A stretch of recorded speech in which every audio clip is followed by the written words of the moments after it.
La médiumnité, elle est venue me chercher alors que je venais de passer la quarantaine. Je ne suis pas comme Obélix à être tombé dedans depuis tout petit et donc ça a été plutôt violent. Elle éclate de rire au téléphone et elle me dit bienvenue au club. Je dis ah non, non, non, non, tout mais pas ça. Ces temps très particuliers que nous vivons, on n'est pas loin d'atteindre la masse critique où paf, ça va basculer du bon côté de la lumière et non pas de la lumière inversée. Je suis traversé par des vagues d'amour. Puis l'amour, tu vois, de l'autre côté du voile, ça n'a rien à voir avec l'amour humain. C'est vraiment puissant. Retourner la pièce de la monnaie de l'autre côté sont on ne peut plus lumineux et vont vous amener vers ce que vous pourriez qualifier d'âge d'or des miracles. Vous n'êtes pas seul, vous n'êtes jamais seul. Quoi que vous puissiez penser, ressentir, quoi que vous puissiez vivre.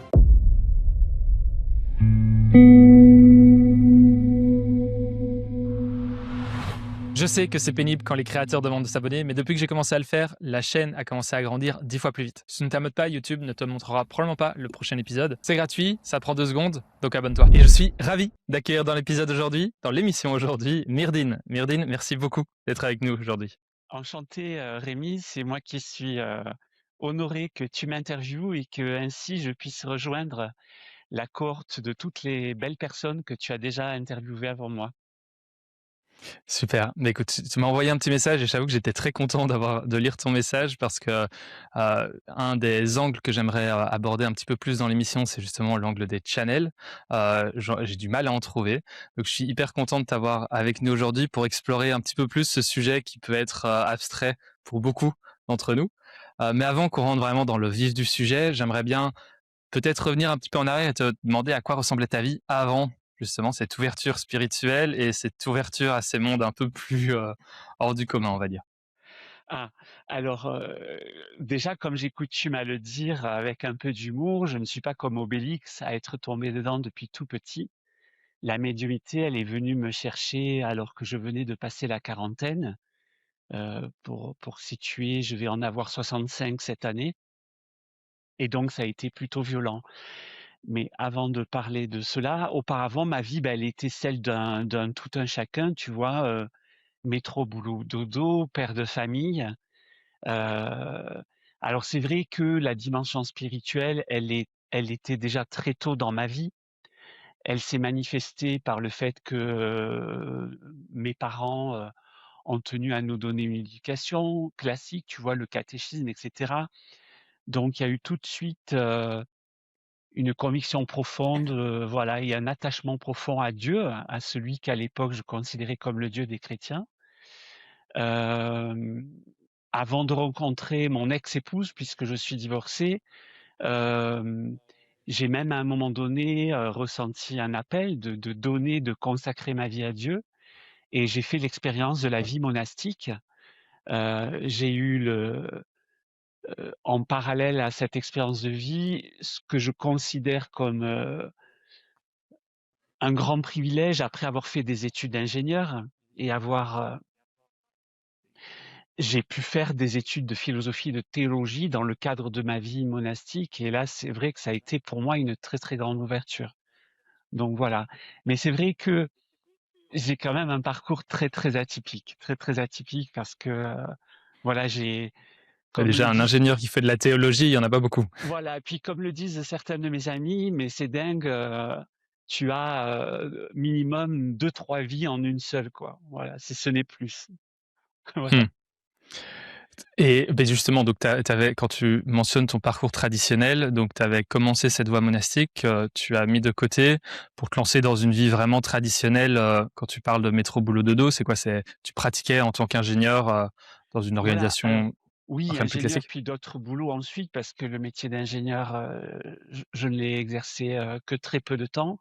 Ensuite, j'ai été beaucoup dans l'accompagnement de parcours professionnels et personnels, voilà et voilà, comme tout un chacun, un travail, un lieu de vie, une famille à gérer avec des enfants, tu vois?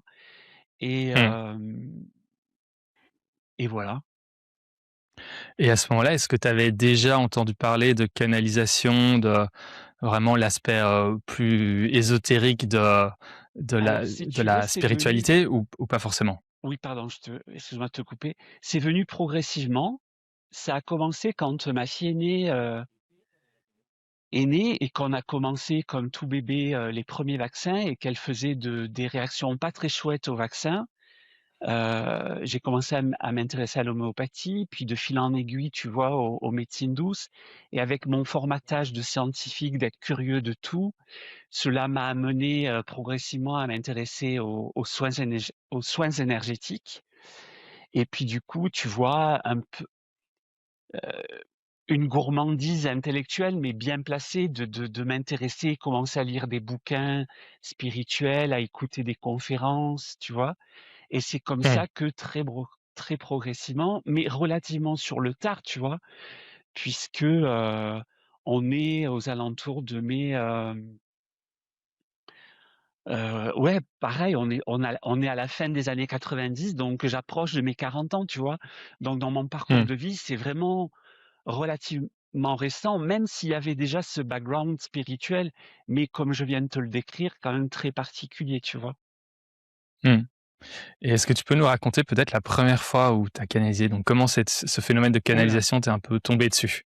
On Alors, on saute quelques étapes, on rentre je t'en directement dans prie. le vif du sujet. Alors j'aime bien faire d'humour, tu vois? Je dis que la médiumnité, elle est venue me chercher plutôt violemment. Ça m'a tellement décoiffé que j'ai plus un poil sur le caillou. Alors en fait, donc du coup, je me forme, alors parmi la grande famille des soins énergétiques pour vraiment te contextualiser, et répondre, à ta question, la vie, les synchronicités m'amènent au Reiki et donc comme je suis quelqu'un d'entier, je vais jusqu'au bout, jusqu'au degré de maître Reiki et puis comme je vois qu'effectivement, c'est une pratique qui apporte, ses résultats, qu'elle est efficace, je commence à non seulement, pratiquer dans mon entourage et puis en parallèle de mon boulot de l'époque, tu vois, à commencer à me faire connaître et cela m'amène à accompagner une dame dans la durée. On avait convenu, de de plusieurs séances étalées dans le temps. Donc tu vois, on en était à peut-être la troisième ou quatrième séance et tu vois, dans le protocole, Reiki, il est dit que tu ne dois pas quitter, contact avec le corps de ton patient et tu vois, j'ai une très bonne mémoire visuelle. Je me revois, dans ma partenaire avec ce grand coffre, ma table de massage pliante, mon petit fauteuil roulant, arrivé sur les quais de Saône, à Lyon où habitait cette dame et puis, au moment alors dans le protocole Reiki, tu commences par la tête et je venais à peine de commencer par la tête que, je pars comme en mode automatique, heu et je lui dis: «Écoute, ton père est là, derrière moi, derrière mon épaule droite»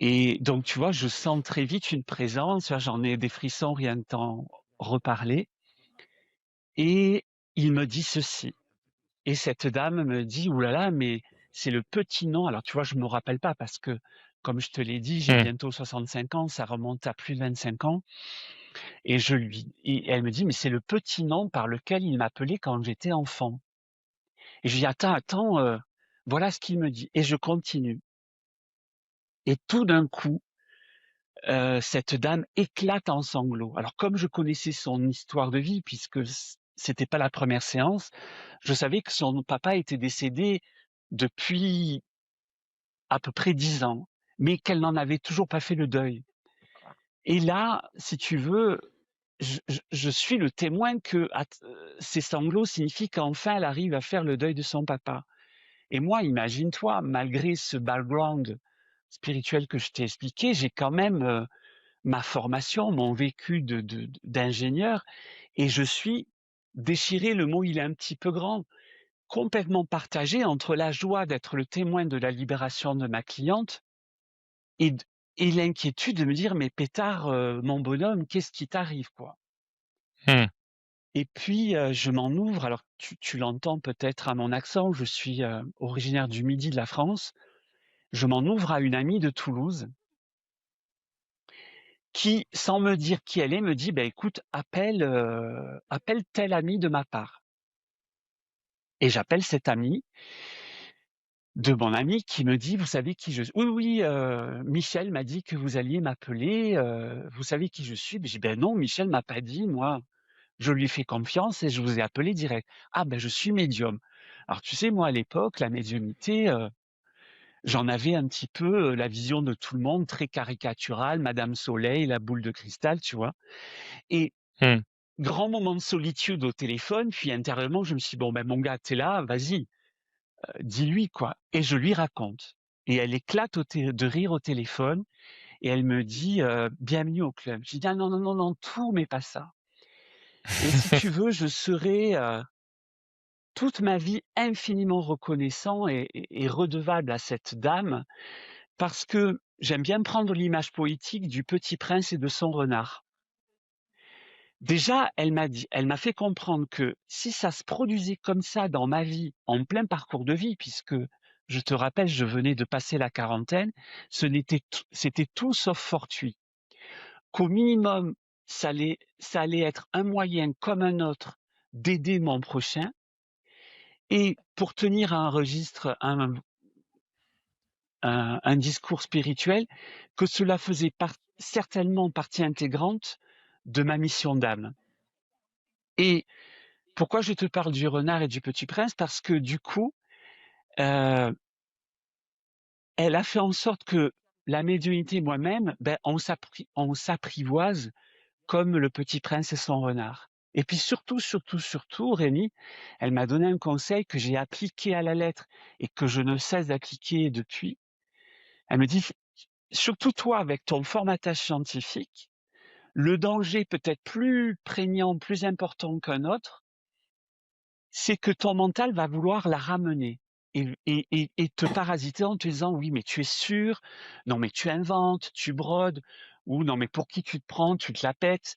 Donc, tu vas apprendre à mettre de côté le mental et pour cela, pas meilleur moyen que dès qu'il te vient quelque chose pour ton client, ta cliente, tu le lui dis direct sans filtre. Voilà. Voilà Mmh. un petit peu en gros ce qu'il s'est passé au début des années 2000, comment donc la médiumnité a surgi dans ma vie.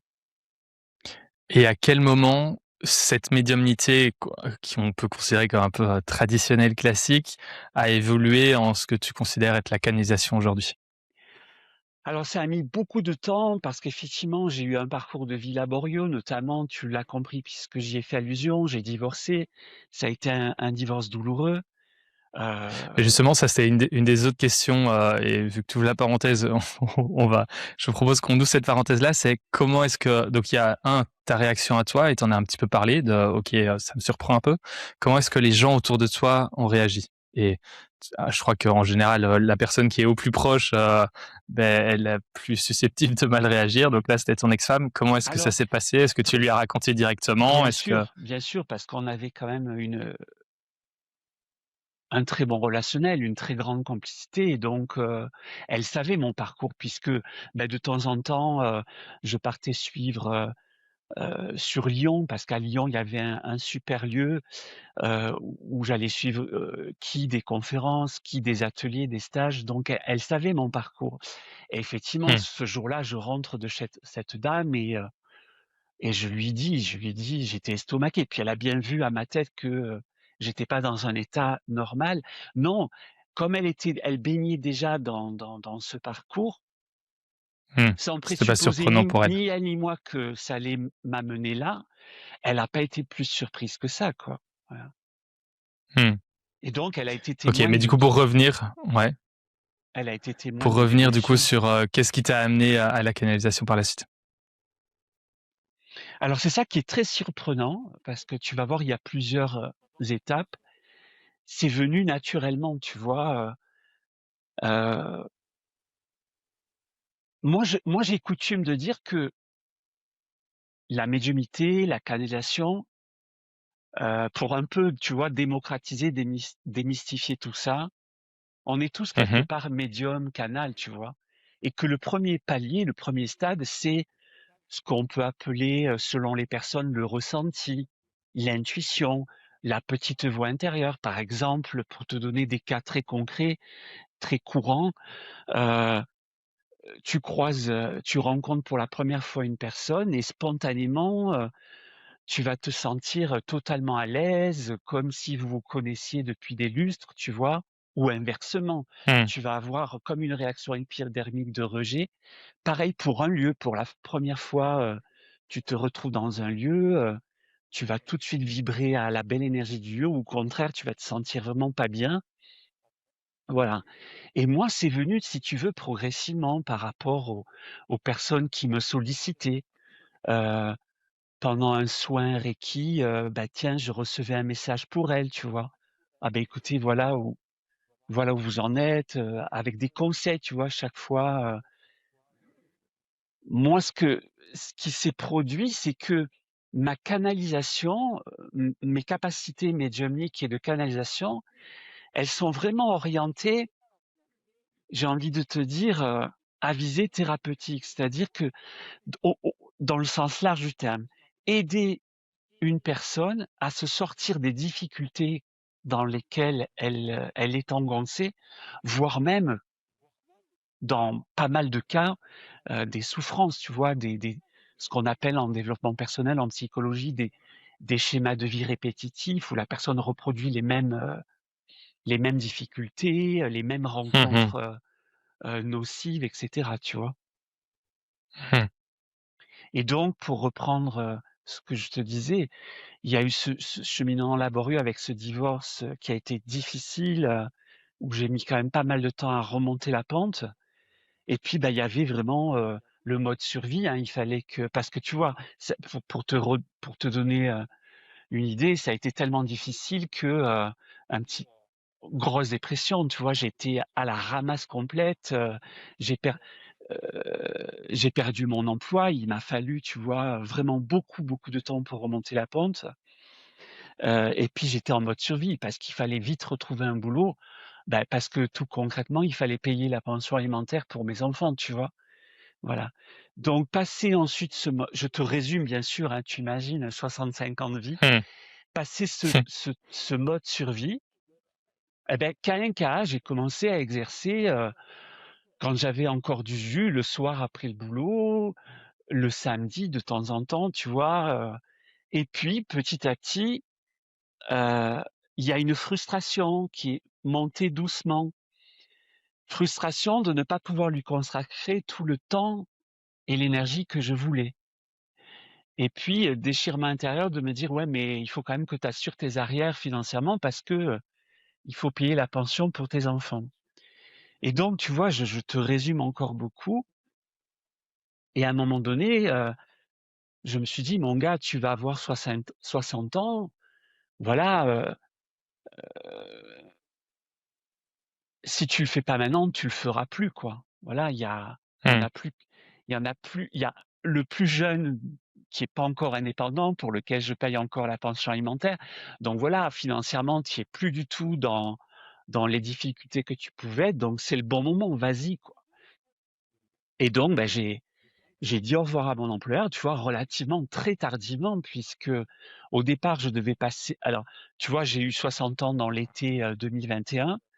Il était donc, question que je quitte mon employeur à l'automne 2021 et puis voilà, je te passe les détails, il a eu de grosses difficultés à recruter quelqu'un pour me succéder et donc je ne suis parti qu'à Noël 2022, tu vois?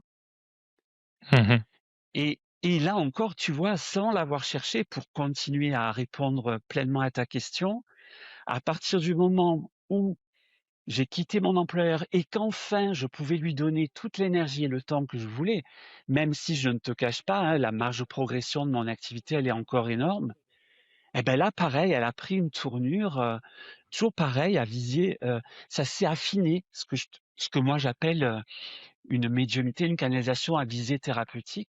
Vraiment des personnes, on pourrait dire que le profil ou le dénominateur commun de toutes ces personnes qui viennent me solliciter, sans encore une fois que je les cherché, ben c'est ça, elles sont en difficulté, elles ont déjà été accompagnées. Il ne s'agit nullement, pardon, de remettre en cause la qualité des accompagnements et des professionnels qui les ont accompagnées, mais par essence même, ces approches dont elles ont bénéficié ne vont pas aller ou peu aller dans le subtil. Et moi, ma médiumnité me permet d'aller à la racine de ce qui les bloque, leurs difficultés, leurs souffrances, quoi. Mmh. Voilà.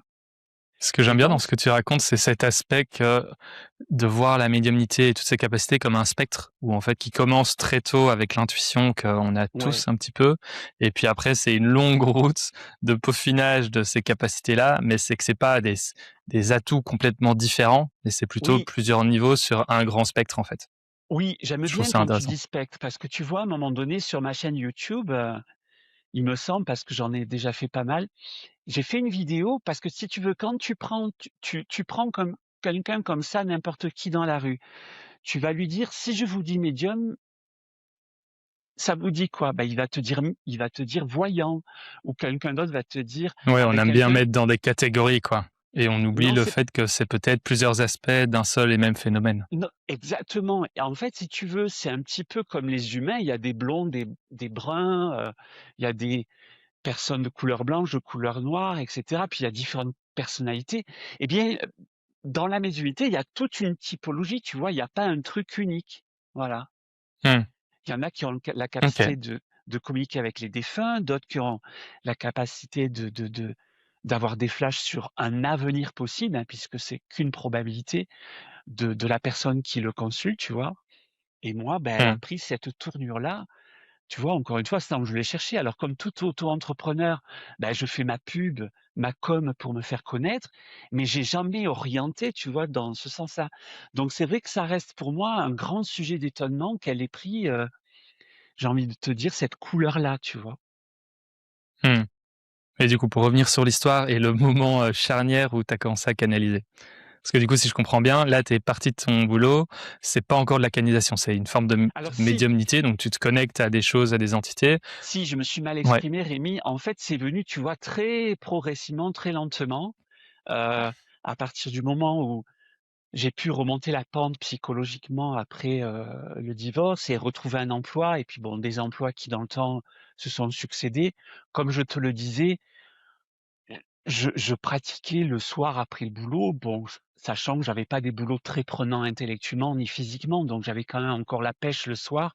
En plus, je terminais relativement tôt mes journées de travail et donc là, c'est comme ça que ça se manifestait, tu vois? Donc tu vois, c'est venu, très progressivement, quoi, voilà, heu OK.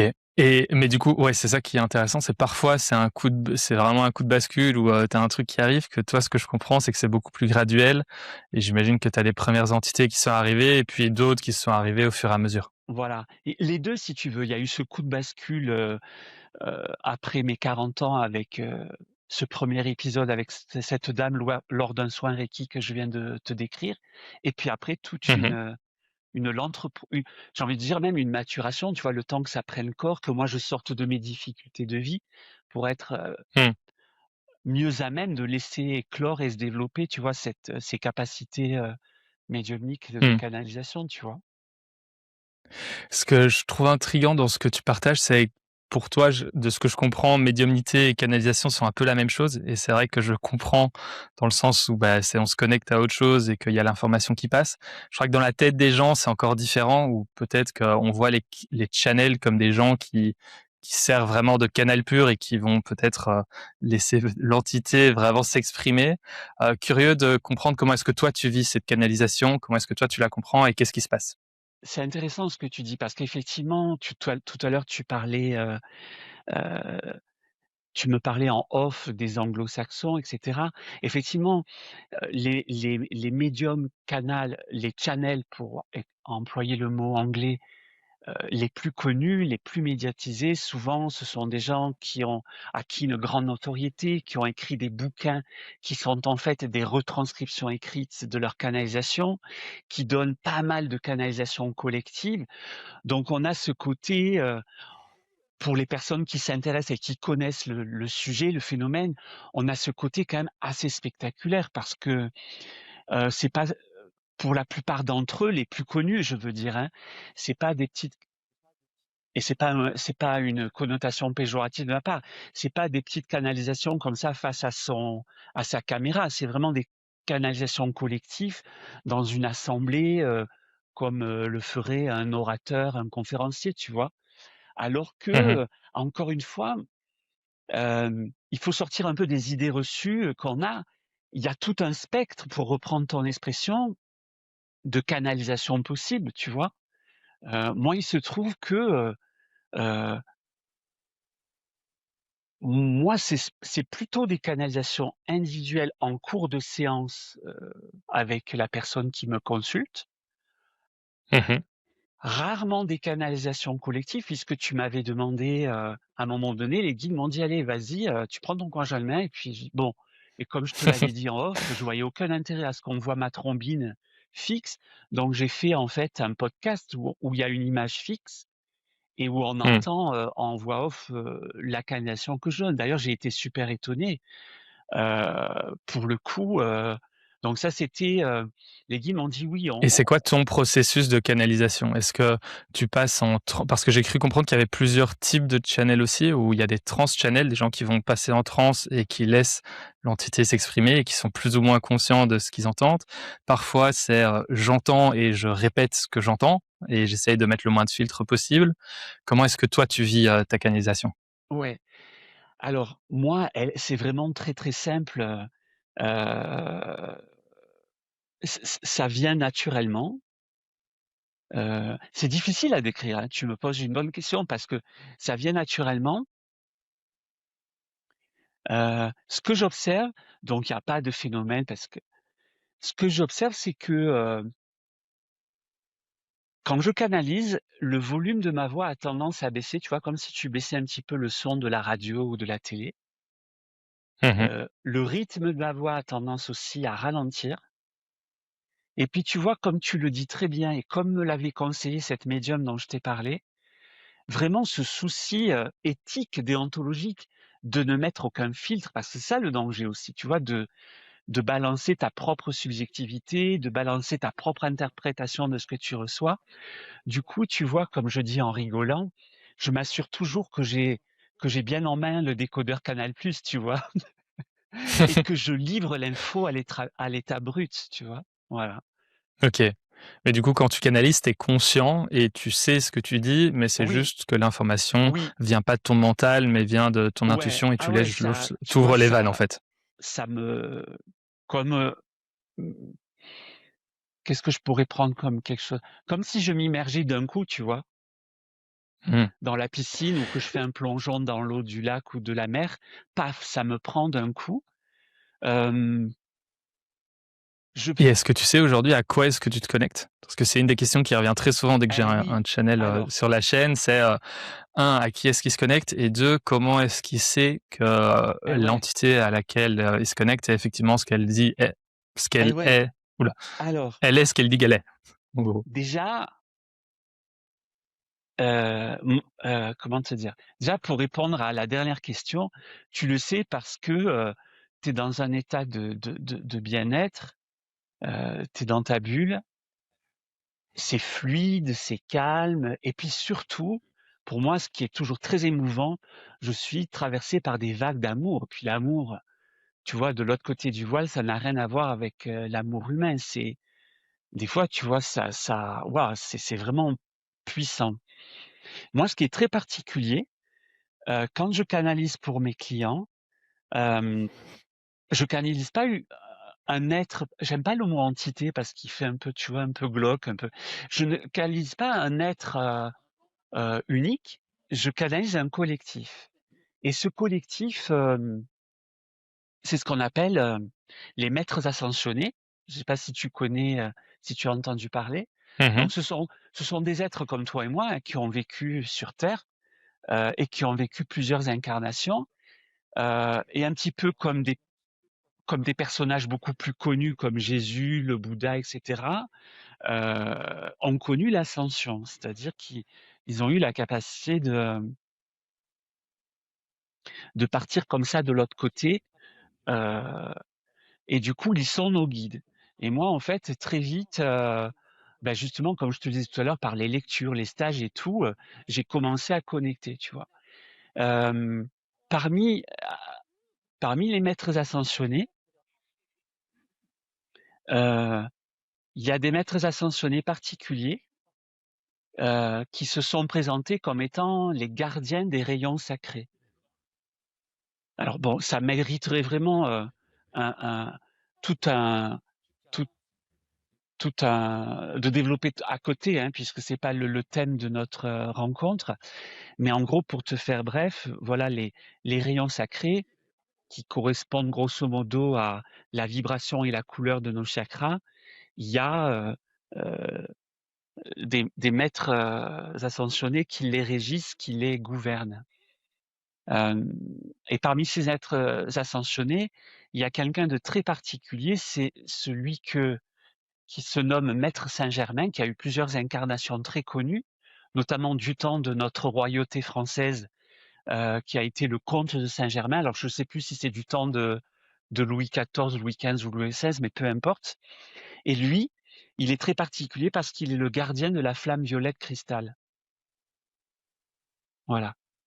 Et donc c'est vrai que Maître Saint-Germain, et puis surtout ce cadeau puissant qu'est la flamme violette, on pourra en reparler ultérieurement un jour, euh, il est souvent très présent, tu vois. Voilà. Mmh. Du Ça, coup, c'est quand marrant tu dis que parce tu que, te connectes à des guides, c'est tu te connectes pas à l'individu qui serait de l'autre côté, mais peut-être plutôt à un champ de conscience qui serait l'âme voilà, un qui est reliée collectif, à l'entité qui a été incarnée. Donc si on parle de voilà, Jésus, c'est pas Jésus qui est de l'autre côté, c'est, la ouais, conscience alors, beaucoup mais plus c'est plus, globale de ce qui a été Jésus. ouais, mais Rémi, je te corrige, c'est plus que des consciences, c'est vraiment des êtres vivants à part entière. Certes particuliers parce qu'ils n'ont plus enveloppe corporelle, ils n'ont plus le véhicule du corps, puisque nous, on est dans la matérialité de ce plan terrestre. Mais eux, c'est ça leur particularité, c'est qu'ils ont pu, ils n'ont pas connu la, la mort avec la séparation du corps. Voilà, le corps est un petit peu comme Jésus, hein, quand on lit dans les évangiles qu'il a d'abord, avant d'être crucifié, il a transfiguré. Les apôtres ont vu ce corps de gloire, hein, c'est-à-dire il a eu cette capacité de monter en vibration et du coup de devenir carrément transparent, lumineux, pure lumière. Eh bien, c'est ça la caractéristique des êtres ascensionnés. C'est c'est vraiment Mmh. des êtres vivants à part entière. C'est, tu vois, c'est pas des consciences, quoi. Donc voilà, moi je suis habitué, du coup je fais même plus attention.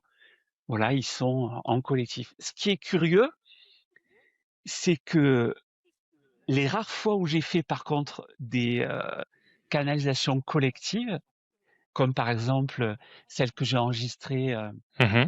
dont je te parlais à l'instant, ils voulaient que vraiment que je leur serve de porte-parole pour le passage de 2024 à 2025, comme un couillon, comme on dit familièrement dans le midi de la France, j'ai fait euh, j'ai fait une fausse manip et j'ai supprimé par erreur la canalisation que j'avais reçue pareil pour le passage de 2020 à 2021.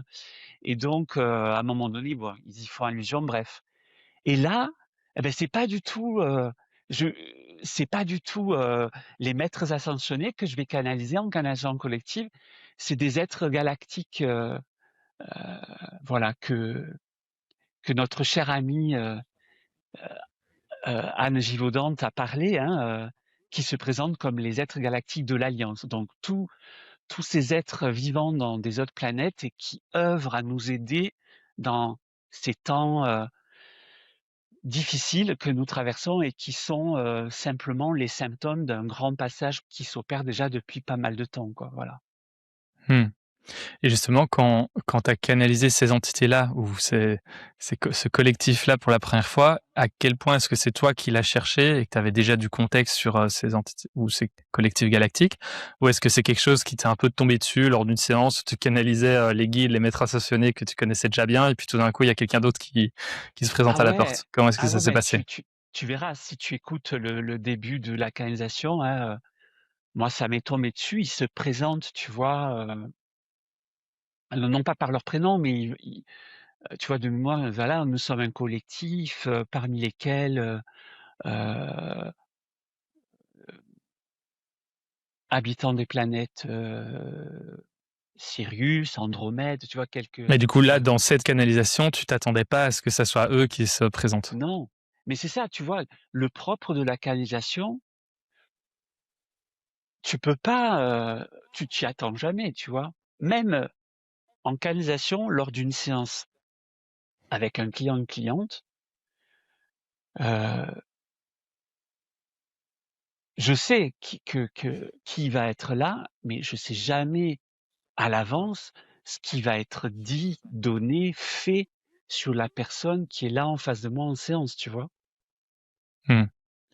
Et justement, par rapport à ça, je crois que ça rejoint une des critiques que les gens ont de la canalisation, c'est, mais justement, on n'a pas tellement de contrôle sur ce à quoi on se connecte et l'information qui circule. Et du coup, potentiellement, des entités un peu moins positives pourraient s'y glisser.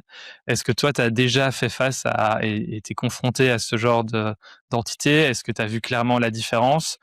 Comment est-ce que ça se passe et comment est-ce que toi, tu y vas en te disant je sais que je suis safe et que les personnes avec qui je travaille sont safe aussi? Alors, en fait, moi les guides, c'est difficile à expliquer, c'est de l'ordre d'une évidence, tu vois? Comme je te disais tout à l'heure, il y a des signes qui ne trompent pas. Tu es dans un état de zénitude absolue. Puisque je suis dans un état de zénitude absolue, je suis traversé par des courants d'amour et ça peut pas tromper, une personne, tu vois? Ouais, donc tu dis c'est comme s'il y avait une espèce de marque vibratoire Ouais, à l'énergie ouais, qui te traverse j'aime bien et que ouais, tu qui est limite encore plus détaillée que si tu voyais, l'entité, ouais, que c'était vraiment genre une j'aime bien ton signature esprit. vibratoire et que du coup, tu arrives à reconnaître de par cette signature, déjà qui se présente et l'intention qu'il y a derrière. Ouais, j'aime bien ton expression marque vibratoire, c'est tout à fait ça, tu vois? Mmh.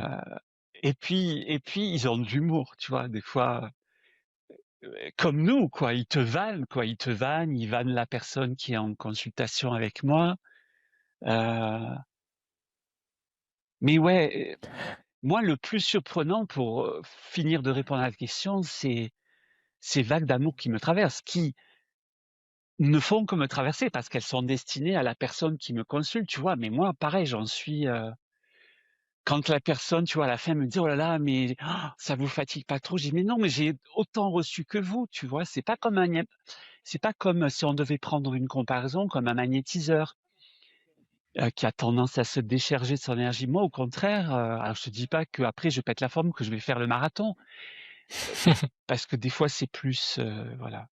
Pour aller Mmh. pour aller complètement, dans ce que tu me dis, il y a eu quelques rares cas de figure où des personnes, parce qu'il faut bien malheureusement parler des choses un peu, glauques. Je vais essayer d'être le plus neutre possible parce que, il y a beaucoup de je trouve qu'il y a beaucoup de, tu sais, ce qu'on appelle l'ego spirituel.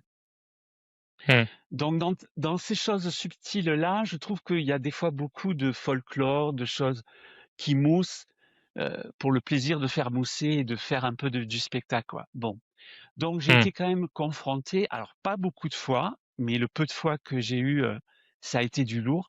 Des personnes, on va dire, infestées. Infestées par, des sorts, appelle ça comme tu veux, et le plus marquant, ça a été une jeune sénégalaise que j'avais justement connue dans le cadre de mon emploi salarié que j'ai lâché à Noël 2022, Mmh. et que voilà, parce que j'étais en confiance, je lui avais raconté ce que je vivais en dehors de mon boulot. Puis un jour, elle me dit: «Beh, écoute, ouais, moi je suis totalement en confiance avec toi, j'aimerais bien vivre une séance avec toi parce que, il y a des choses vraiment qui me freinent, qui me bloquent et tout». Et puis on commence la séance et puis elle me dit: «Tu sais, la famille, ils ont pas très bien pris le fait que je parte du Sénégal et que je vienne vivre en France». Pour te dire, une jeune fille qui a l'âge de mes filles, tu vois? Moins de 30 ans, tu vois? Mmh. Et je dis: «OK, ben je ça humainement, ça peut se comprendre», tu vois? Et puis je me branche à elle, je dis: «Mon Dieu!» Et là, je vois, tu vois? Je vois que la famille, elle est allée, alors moi j'appelle ça l'arrière-pays parce que je suis jamais allé en Afrique. Donc dans la cambrousse quoi, trouver le sorcier et puis un truc hyper puissant et puis, donc tu vois, on me montre un peu comme on peut voir dans les docus, tu vois? Les gris-gris, les rituels, d'ensorcellement Mmh. quoi, et en même temps, on me montre, ma consultante complètement enfermée dans une coque noire. Tu vois? C'est comme si je ne voyais de son aura, pardon, que, comment on pourrait dire? Tu sais, un fruit sec là, la coque, comme la coque d'une noix, mais noire, dure, tu vois? Et Mmh. moi je me branche au guide, je leur dis: «Mais pétard, comment je fais quoi, à la libérer, à faire péter tout ça?» Ils me disent: «T'inquiète, suis le mouvement». Donc moi je m'exécute, tu vois? Je fais, donc la personne, elle était allongée, puisqu'elle m'avait demandé de venir chez elle, sur son canapé. Je dis: «Bon, beh, écoute», elle avait les yeux fermés et tout. J'ai dit: «Fais-moi confiance, laisse-toi aller et tout», et je commence à faire des trucs, tu sais, avec mes bras, mes mains, je me laisse guider, et tout d'un coup, ça m'est arrivé de très, très rares fois dans ma vie, je suis carrément parti en transe, j'avais tout le corps qui tremblait, et tout d'un coup, paf! J'ai senti que ça a pété, et un peu comme dans les moi je suis fan de films fantastiques, genre je prends beaucoup d'images de films fantastiques. Je vois le la coque qui pète, heu, directement mais sans violence, tu vois? Comme si elle se délitait en poussière de scintillante, et Mmh. au moment où je vois ça, elle crie, elle me dit: «Mais qu'est-ce que tu as fait?» J'ai l'impression qu'on m'a arraché un truc, comme si, j'avais une enclume sur les poumons et que tout d'un coup, tu me l'as enlevé. Ben, je fais: «Écoute, c'est pas moi, c'est les guides, moi j'ai suivi le mouvement», voilà. Donc pour te dire, non, je n'ai jamais, subi des entités glauques, mais par contre j'ai libéré, certaines personnes, à très peu de cas, hein, de Mmh. trucs glauques comme ça, quoi. Ouais, je crois que c'est le très peu de cas est intéressant de parce que c'est vrai qu'on a enfin, je crois un des biais humains est de donner plus attention au négatif et du coup, bah, effectivement, des choses qui ressortent beaucoup dans ces témoignages, c'est la négativité et je crois qu'un des risques, c'est que ça peut ancrer dans la peur. Moi, mon Non, intuition est que c'est important d'explorer ces sujets, de rester avec son discernement et de comprendre qu'il y a des ouais, risques, que c'est pas que bisounours, ouais, mais voilà, il faut aussi ouais, nuancer et dire que dans la majorité des cas, ça se passe très bien et que ça reste que, enfin, c'est de ouais, l'anecdotique et sur la marge. ouais. Oui, oui, oui, encore une fois, je me répète, hein, le dénominateur commun, c'est, tout de suite d'être tout de suite dans un cocon d'amour, quoi. Je peux pas prendre meilleure expression, tu vois? Mmh. Quel est ton processus pour te connecter en canalisation? Ouais, alors Est-ce je que termine, c ouais, vas-y et termine. d'ailleurs, tu vois, les personnes qui sont déjà un petit peu sensibles ou un peu ouvertes à ça, elles le sentent, tu vois, très vite. Alors, pareil, à un moment donné, les guides me disent: «Ben voilà, on te propose», puisque les guides n'imposent jamais rien, hein, tu le sais, hein, les autres personnes, que tu as interviewées, et je le redis avec elles, on ne peut pas, se soustraire à la grande loi universelle de notre libre arbitre. Donc les guides proposent toujours. À un moment donné, ils me disent: «Ben voilà, tu vas un petit peu structurer tout ça, et quelle que soit la demande pour laquelle une personne vient en consultation, tu vas suivre un protocole. Tu vas toujours démarrer tes séances comme ça, avec un rituel.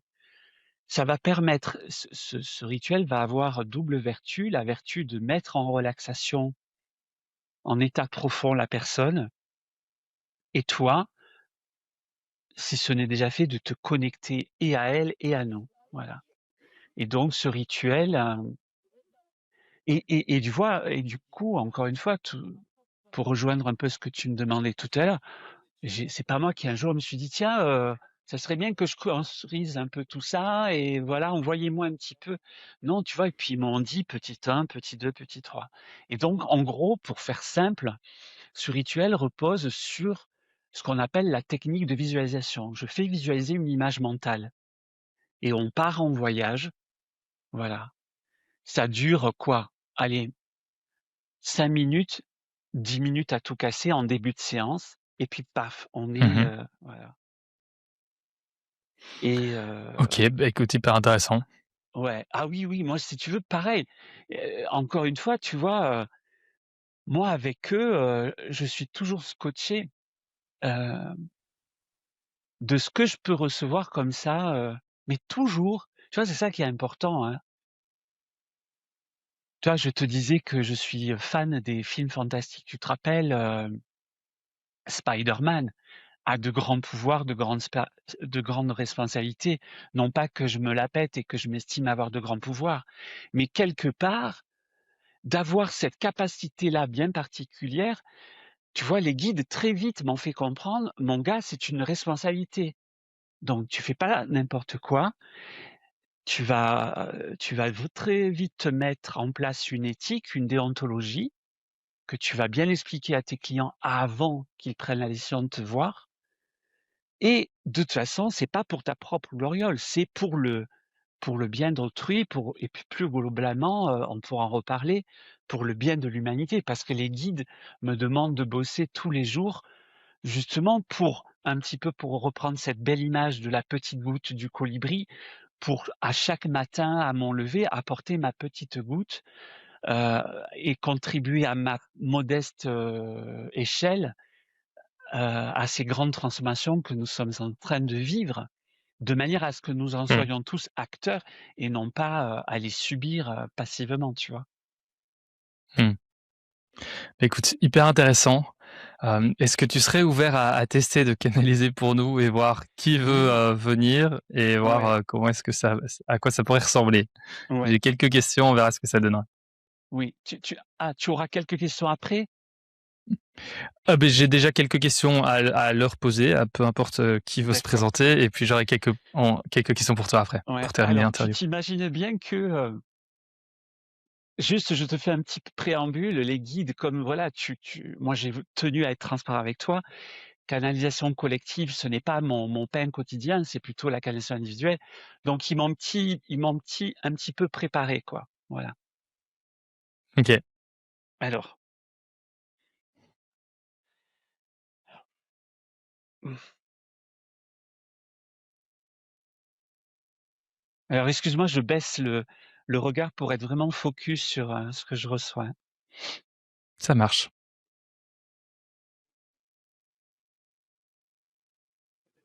Salutations à vous, enfants de la terre, à vous, frères et sœurs, enfants de la terre. Vous le savez, vous traversez des temps très particuliers et ce, non pas dans l'échelle de votre temps depuis hier, un jour, 2 jours ou un mois, mais depuis déjà, plusieurs décennies, même, si vous n'en ressentez les effets que tout récemment. On ne veut pas revenir, parce qu'il a été beaucoup dit, sur, ces transformations, ces changements profonds à des niveaux visibles comme à des niveaux invisibles que vous vivez. On ne veut pas revenir dessus parce qu'il a beaucoup été dit dessus. Mais on voudrait plutôt vous donner quelques conseils de manière à les vivre avec le plus de fluidité possible, avec le plus de sérénité possible, et également une troisième qualité qui nous paraît vitale, avec le plus de résilience possible. Premier conseil que vous nous donner que nous souhaitons vous donner à chaque matin que vous vous levez. Ce sont des conseils, nous voulons vous le préciser, que nous avons, déjà donnés et que d'autres ont donné, à maintes reprises. À chaque matin quand vous vous levez, visualisez, prenez soin de votre terre.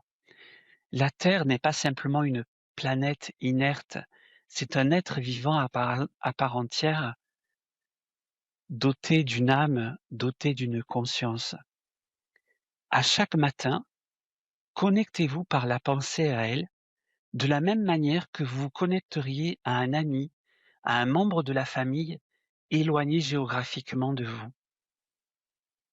Et visualisez-la de la manière idéale que vous aimeriez la voir. Ce petit rituel de début de journée n'a l'air de rien, mais si vous aviez la capacité de vous observer depuis le point de vue, depuis le plan de réalité à partir duquel nous vous voyons, vous verriez que des jets de lumière, des jets d'énergie jaillir de votre aura à chaque fois que vous allez visualiser une belle image, une resplendissante de votre terre-mère. C'est, en plus de tous les gestes concrets, écologiques au quotidien que vous pouvez poser, c'est un geste, certes, sur lequel vous n'avez pas la main mise, mais c'est un geste dans l'invisible aussi efficace, si ce n'est plus, que tous les gestes écologiques que vous puissiez poser au quotidien.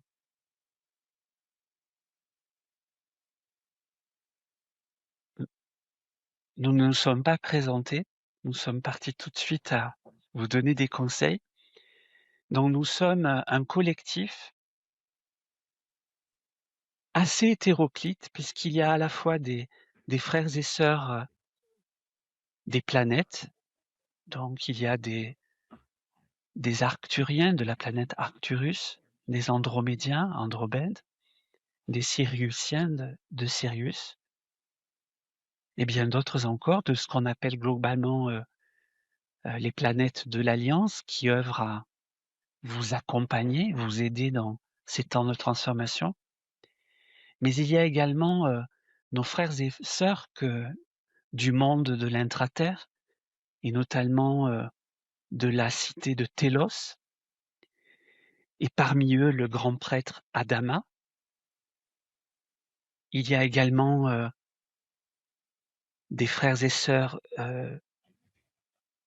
intramarins, parce que vous ne le savez peut-être pas, vos mers, vos océans ne sont pas uniquement peuplés du monde animal aquatique, mais d'êtres humains ayant la capacité de vivre dans l'intramarin. Et puis il y a également quelques êtres humains, quelques êtres non pas humains, quelques êtres de la nature que vous avez coutume d'appeler élémentaux, de l'air, de l'eau, de la terre et du feu. Moi-même, qui vous parle par l'intermédiaire de Myrdine, je suis un arcturien. Pourquoi un arcturien plutôt que un frère, une sœur d'une autre planète? Tout simplement parce que c'est la planète d'origine de Myrdine qu'il a pu canaliser lors ce que vous appelez une régression. Si vous deviez me donner un nom, parce que nous n'avons pas pour façon de communiquer entre nous le langage verbal tel que vous l'avez, il est donc difficile de trouver une correspondance avec vos mots, vos lettres, mais si vous deviez me qualifier d'un nom, il serait celui de Eyom. Voilà. Mais reprenons notre discours. Après ce premier petit conseil de vous connecter chaque matin à visualiser votre terre-mère de la manière la plus belle possible, nous vous proposons un rituel qu'il est trop long de détailler et que Myrdine se fera un plaisir de vous communiquer. C'est un rituel que nous lui avons inspiré il y a maintenant une dizaine d'années de votre temps terrestre. C'est un rituel qui a une double vertu de vous ancrer. Et contrairement aux pratiques d'ancrage que vous connaissez, c'est un rituel qui vous ancre à la fois par le bas, à terre-mère, et par le haut, à ce que nous appelons le grand soleil central, le siège de la source infinie, créatrice de toutes choses et de l'univers tout entier. Et la deuxième vertu de ce rituel, c'est un rituel de protection, où il est fait appel à la puissance de la vibration, de sa qualité de capacité de transmutation de la flamme violette cristal.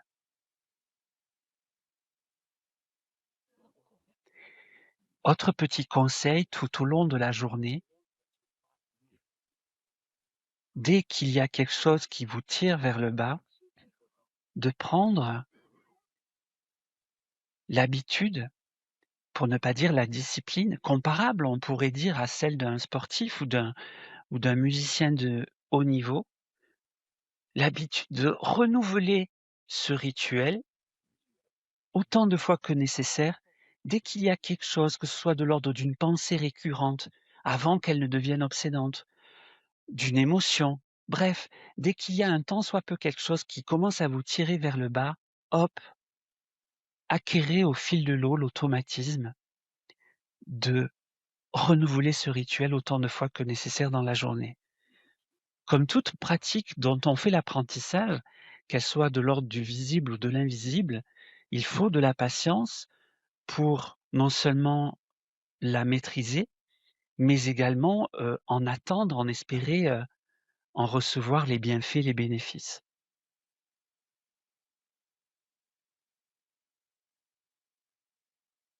Et on ne va pas démultiplier les conseils, mais peut-être un troisième conseil qui rejoint un petit peu, quelque chose que vous allez retrouver dans vos grandes traditions spirituelles et religieuses, c'est la garde des pensées. Encore une fois, on va reprendre ce qu'on vous disait il y a un moment. À cha À vous regarder depuis le plan d'existence qui est le nôtre, à chaque fois que vous émettez une pensée, quelle qu'elle soit, vous émettez pour prendre quelque chose qui vous parle, parce que c'est avec vos mots à vous, ce serait quelque chose de trop difficile à expliquer, comme un rayon, comme un jet d'énergie.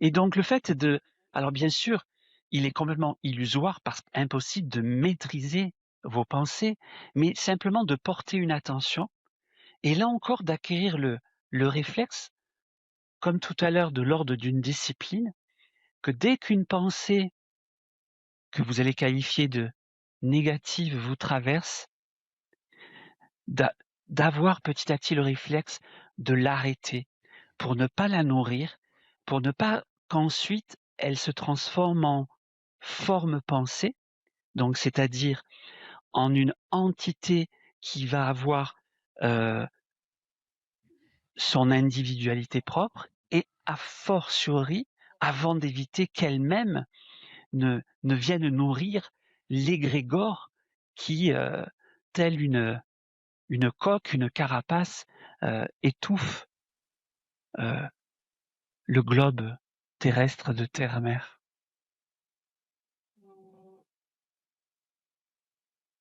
Même si vous ne sentez rien, même si vous ne voyez rien, effectivement, le corollaire à tous ces petits conseils, c'est d'être dans une foi, une confiance, inconditionnelle que ces petits gestes posés dans l'invisible ont leurs répercussions quelque part dans le monde.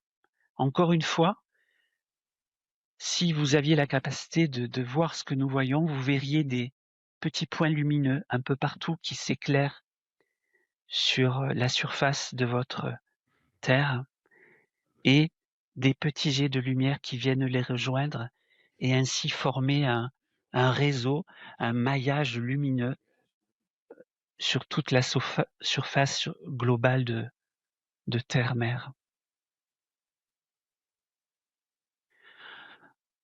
Soyez assurés de notre présence aimante, encourageante, assistante. Vous n'êtes pas seul. Vous n'êtes jamais seul.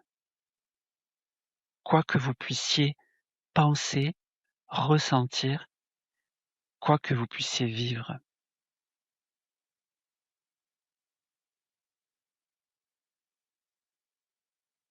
Nous arrêtons là parce que peut-être qu'il y a certaines questions. Super, beh, merci pour ça et merci d'être avec nous aujourd'hui.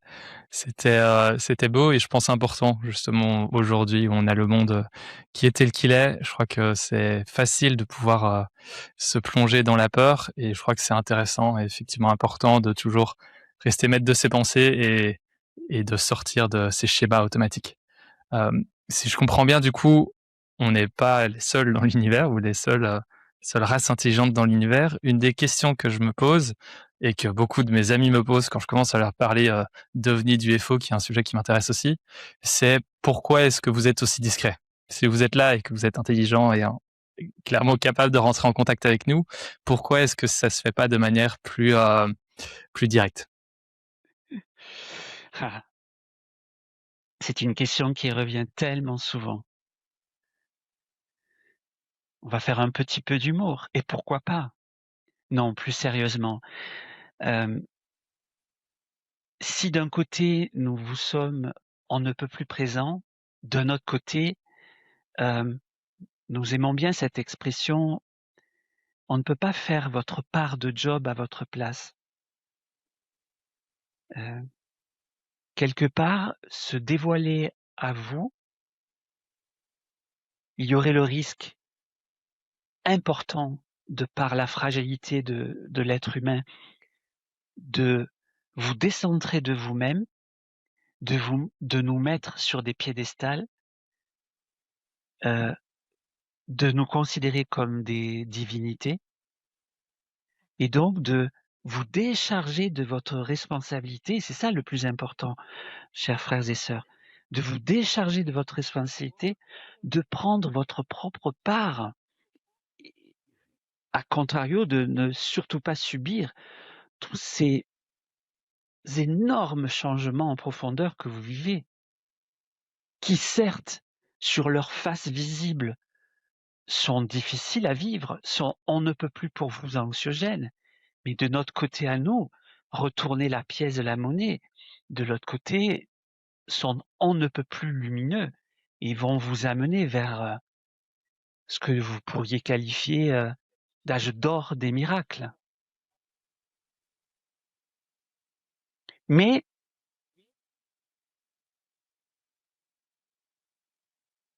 justement pour rejoindre, avec un brin d'humour, votre envie que nous nous manifestions de manière grandiose, avec des super engins interplanétaires et galactiques, dé dépassant, faits de matières, tout autres que des matières terrestres telles que le métal, l'acier, le titane et cetera, heu, hem, se déplaçant à des vitesses, supralumineuses. Nous vous faisons un petit clin d'œil car, prochainement va sortir un film que de notre très cher ami qui vous avait déjà offert, il y a maintenant pratiquement 40 ans de votre temps terrestre, ce merveilleux film Rencontre du troisième type, Steven Spielberg pour ne pas le nommer, et qui vous offre, parce que vous vous doutez bien qu'il a été inspiré, quasiment à son insu, et qui vous offre dans la continuité, mais en allant beaucoup plus loin dans ses croyances que nous lui avons inspirées, qui vous offre un film qu'il a appelé dans sa langue Disclosure Day, le jour de la révélation. Nous vous invitons fortement à aller le voir et à décrypter, à vous mettre, dans une lecture seconde de tous les messages, cachés, pour ne pas dire subliminaux, pardon, que nous vous avons envoyés à travers l'esprit de Steven Spielberg et de toute son équipe qui a réalisé ce que nous considérons pour vous comme un film hautement porteur d'enseignements et qui rejoint quelque part, ta question, cher Rémi. Mmh. Et par rapport à ça, justement, on voit aux États-Unis, mais pas que, mais principalement aux États-Unis, une certaine accélération de déclassification de certains documents, et Ouais. notamment avec Trump, pour pas, enfin voilà, j'aime pas rentrer dans la politique très précise, mais je crois qu'un exemple peut parler à l'audience, qui a parlé et mentionner une déclassification de documents liés au phénomène OVNI-UFO. Mmh. Est-ce que ça fait partie d'un effort plus global d'accélérer justement ces disclosures ou ces révélations? Ou est-ce que c'est une manière peut-être de contrôler la narrative et de limiter les dégâts?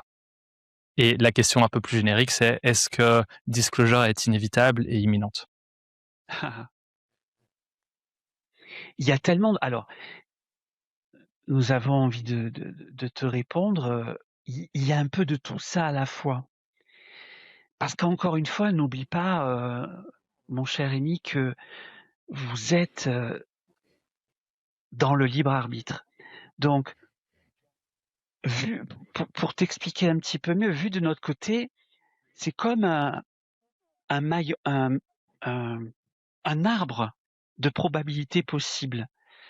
Donc on ne peut pas t'assurer, pour répondre à la dernière partie de ta question, on ne peut pas t'assurer, oui, il va y avoir un moment de grande révélation, pour reprendre le terme anglais de disclosure, heu, parce que justement, on ne peut pas, présupposer de comment on va s'acter dans tant au niveau individuel que collectif. Parce que n'oublie surtout pas que vous êtes interconnectés, et plus précisément interdépendants les uns des autres. Donc on ne peut pas te dire s'il va arriver ou pas, et s'il va arriver dans quelle, temporalité. Pour répondre à la première partie de ta question, c'est un peu tout à la fois. À la fois, de par le gouvernement américain, et puis dans la suite vous allez le vivre, d'autres gouvernements, d'autres instances, vont déclassifier. À la fois parce que quelque part intérieurement nous les poussons à, mais tout à la fois parce que l'humain, il a son libre arbitre, et que dans un souci de comment vous dites, de mainstream, de maîtrise de la communication. Donc tu vois, c'est tout ça, c'est pas, c'est multiforme, tu vois, c'est pas uni. Ouais, l'esprit humain bien simplifié, peut-être que la réalité est un peu plus complexe et nuancée et que c'est plusieurs groupes d'influence qui se bataillent et essayent de se tirer un peu la couverture. C'est plutôt une bataille intérieure entre le fait qu'ils sont poussés à déclassifier, et que de l'autre côté, ils veulent maîtriser la com par rapport au contenu de ces documents déclassifiés. Tu vois la nuance? Mmh. C'est vraiment, Mmh. et n'oublie pas, tu vois, il y a une grande loi aussi, hein, que vos traditions, que vous avez nommées de traditions, depuis la nuit des temps, hein, les grandes traditions hermétiques, ésotériques, les grandes écoles des mystères, heu, ont véhiculé depuis la nuit des temps un adage qui est on ne peut plus vrai. L'extérieur n'est que le reflet de l'intérieur. Donc en fait, heu, tous ces combats extérieurs ne sont que le reflet de ces combats intérieurs, et sur le sujet précis que tu viens de me donner, c'est le combat intérieur entre, ouais, on est poussé à déclassifier, mais de l'autre côté, on veut maîtriser, la com concernant les thématiques, les contenus, de ces documents déclassifiés. Tu vois la nuance? Mmh. La dernière petite question que j'ai, c'est peut-être plus anecdotique. J'ai créé une société il y a quelques années. J'étais consultant IA avant de lancer cette chaîne YouTube et j'ai nommé cette société Arcturian et je me demande Ah, si c'est une drôle de coïncidence ou peut-être, plus que juste une coïncidence. d'après toi, Rémi, Peut-être, plus qu'une coïncidence. d'après toi, Mmh. comme tu pourrais dire que c'est une coïncidence que, Myrdine t'ait sollicité pour que tu l'interviewes. Car justement, nous venons de le dire, Myrdine a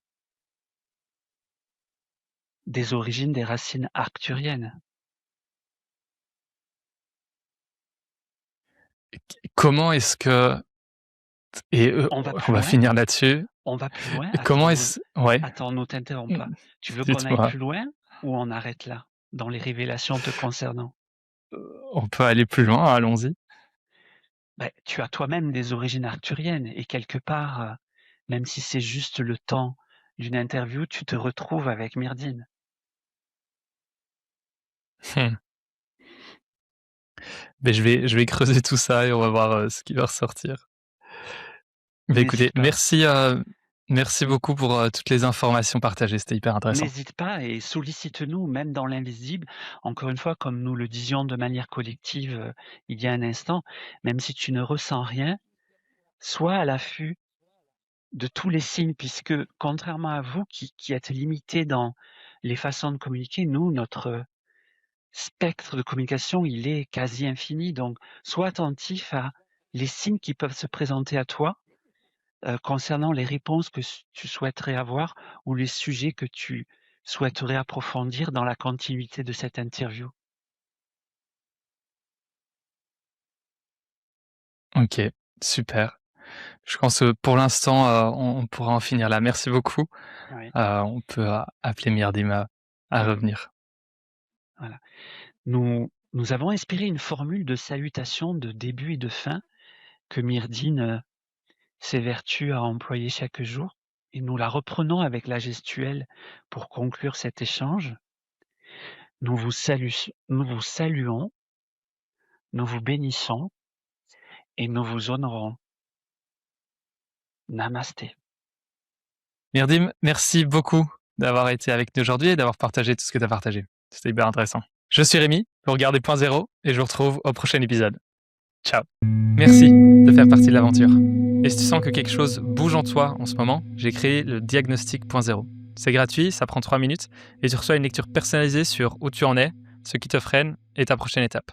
Le lien est en description.